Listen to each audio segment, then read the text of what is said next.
সাবেক প্রধানমন্ত্রী বেগম খালেদা জিয়া জানাজায় অংশগ্রহণের জন্য সাধারণ মানুষের ঢল। মগবাজার রেলগেট, কি পরিমাণ মানুষের ঢল!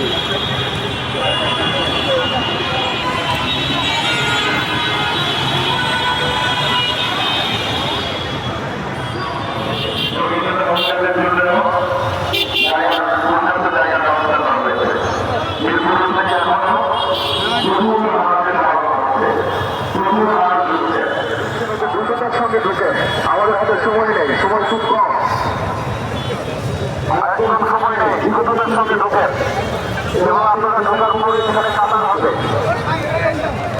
এবং যারা কাতারের জন্য দাঁড়িয়েছিলেন দ্রুততার সঙ্গে তাদেরকে ভেতরের দিকে যেতে দিন, তাহলে আমরা তাড়াতাড়ি কাতারটা করতে পারবো। ফার্মগেট মোড়